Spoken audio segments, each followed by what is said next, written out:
తెల్ల జిల్లేడు చెట్టుకు కాలోట్రోపిస్ గిగాంటియా ఆధ్యాత్మికంగా చాలా ప్రాముఖ్యత ఉంది. దీనిని శ్వేతార్కం అని కూడా అంటారు. ఇది అనేక దేవతలకు ప్రీతిపాత్రమైనదిగా భావిస్తారు. తెల్ల జిల్లేడు చెట్టు యొక్క ఆధ్యాత్మిక ప్రాముఖ్యత.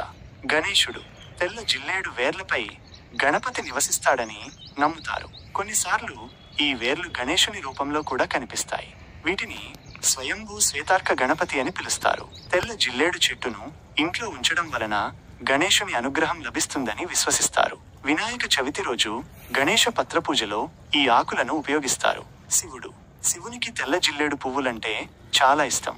శివ పూజలో వీటిని ఉపయోగిస్తారు.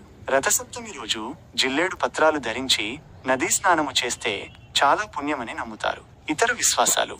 తెల్ల జిల్లేడు చెట్టును ఇంట్లో ఉంచడం వలన దుష్ట శక్తుల నుండి రక్షణ లభిస్తుందని నమ్ముతారు. ఇది ఇంట్లో సానుకూల శక్తిని పెంచుతుందని, శాంతిని కలిగిస్తుందని విశ్వసిస్తారు. ఈ చెట్టు ఇంట్లో ఉంటే ధనధాన్యాలు పుష్కలంగా లభిస్తాయని, ఆలోచనల్లో పరిపక్వత వస్తుందని, ఎవరైనా హాని తలపెట్టినా అలాంటివి దుష్ప్రభావం చూపకుండా వారి ప్రయోగాలే నశిస్తాయని ప్రతీతి. తెల్ల జిల్లేడు చెట్టును పూజించే విధానం. తెల్ల జిల్లేడు చెట్టును శుభ్రమైన ప్రదేశంలో నాటాలి. ప్రతిరోజు నీరు పోసి దీపం వెలిగించి పూజించాలి.